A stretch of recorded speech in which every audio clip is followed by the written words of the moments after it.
Hi, welcome back to Food Related. In today's video, I'm going to take you through how our 8-month-old food forest is getting established, and we're going to start chopping and dropping all our winter cover crops.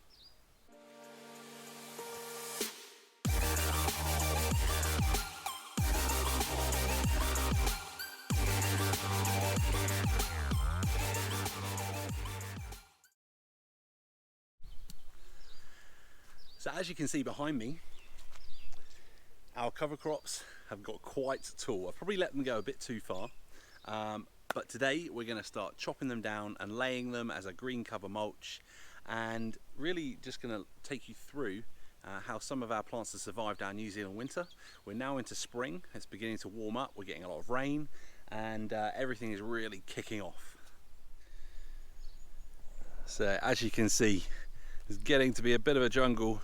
Some of that stuff over there is actually taller than me. So today we're going to start chopping and dropping. We've actually got a lot of lupins here. These are this blue flowers, a really great nitrogen fixer, and they're going to provide some great green cover mulch. So I may just leave a couple of those to go to seed so we can save some seed. The yellow flowers you can see there, that was, and I'm going to be honest, I can't remember half of it because it was just all came in a big packet. I dumped it down because I wanted to cover quite a lot of ground. Avocados in here getting munched by something, I'm not quite sure. The leaves aren't looking great, but we'll have a go. Let's see if we can look after them. We've got our borage is absolutely pumping here, bees all over it, and I'll take you through a bit later on, once we've cleared all this green cover, some of the plants that have survived and some that haven't done so well over our winter.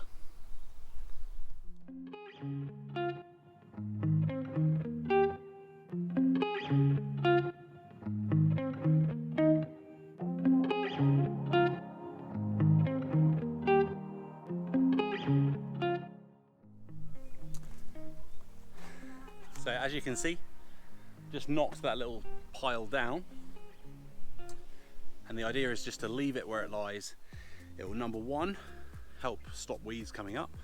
Number two, it's going to break down and start creating some more organic matter for our what was quite depleted soil.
So I've just ducked in under some shade because it's getting quite hot today. We've cleared quite a big area, and I'm hoping that it's going to break down fairly quickly. It's already kind of dehydrating, you can see in the sun, especially the lupins. So it'll be interesting to see how long it takes to break down, given that we have quite hot, warm conditions now, and then going into the kind of drier period towards mid-December. So I'll pan you round so you can see where the areas where we've really flattened it down. I'm going to go and stamp down on quite a lot of this a bit more. There's a tamarillo that hasn't done that well over the winter, eating a little bit on its leaves. Banana, I did plant them at the wrong time of year, to be honest. Should have, like, now is probably the best time to plant, but we have pretty warm summers here in Northland, and they do quite well from now onwards, so it should be established and it should bounce on pretty soon. Avocados looking all right, and yeah, we've kind of cleared it all the way down here. Just kind of laid it around quite a few of the different perennial fruit bushes we've got there. Got some Suriname cherries there, just 3 of them here. And if we pan around here, just now kind of got some citrus and a few other mulberry in the middle here. I'm going to leave these lupins just for now, just so they can develop, and I'll probably collect the seed. I'm going to leave the borage, it's kind of overgrowing, but the bees are loving it, and considering I just chopped down a heap of mustard, I'm glad I'm leaving something for the bees. So I cleared all this area over here. This was the first kind of cover crop stuff I put in, and it was probably, I would say, 7 foot high, some of that mustard, a yellow flowering plant, so I probably left it a bit too long. Here is some more.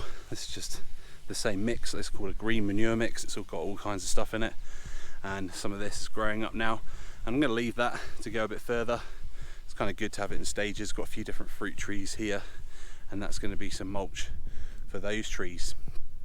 So, as I was saying, some of the plants did alright over the winter, and some didn't do so well. So we've got a few different bananas in here.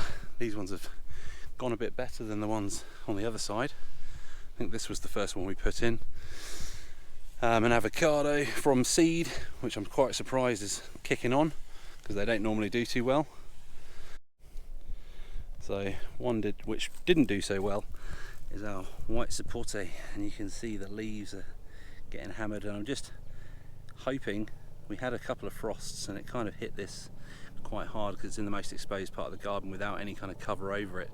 I'm hoping that these leaves will bounce back and we'll get some new growth now we're into spring. The soil is nice and moist under this mulch and it's warm. Our other white sapote, which did have a bit more cover because it had borage and some of this manure mix growing around it, as you can see here, is way better. There's a few bits of frost damage here, and I could probably nip those leaves off to promote this new growth here, but that'll kick on. Oh,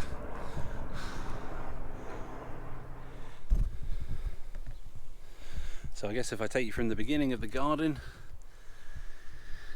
some of our raspberries are now coming up, which is great. We've got a heap of different types of raspberries in the garden, and they are really going to kick on, hopefully climb up around this wire frame which I've created. We've got heaps of different blueberries in. We transplanted some black currants and red currants here. They've already come out on leaf, they're about to, and I know that one is as well, so pretty happy with where we've positioned these. Our passion fruit got hammered, not sure what's going on with it, so hopefully it'll come back. I do have quite a few seedlings, but this was an older one that I was hoping would give us some fruit this year, but who knows. I've got a bit more Cape gooseberry planted. Somewhere in here we should have some pigeon pea, but I'm not sure if it's even growing. I've planted a few different plants here. We've got some two different types of pepino.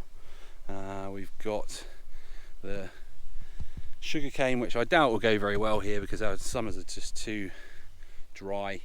We've got native corfi here, which is a nitrogen fixing tree. I've planted quite a few of those around the garden, and hopefully they're going to give some long-term cover and some nitrogen fixing. Now, this tiny little excuse for a stump here was I think this was lucuma or K-apple, I'm not quite sure, but there is a little sprout coming on, so this got frost damage.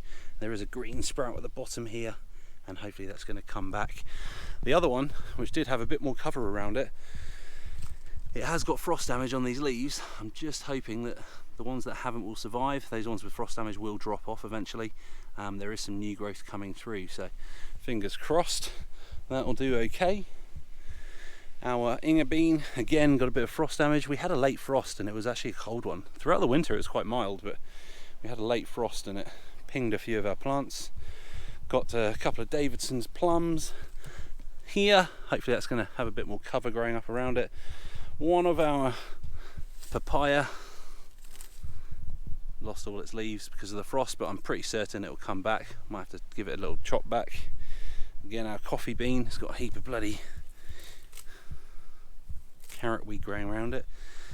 You can see it's a bit of a trend here with the more tropical plants that need the warmth and probably need a bit more protection from the frost.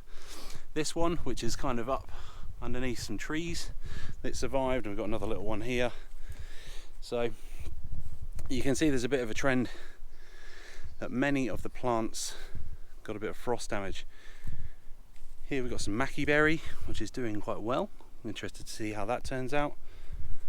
A couple more over here, a bit more bananas. So I've put bananas in a few different places, not only just for the fruit but also for the organic matter.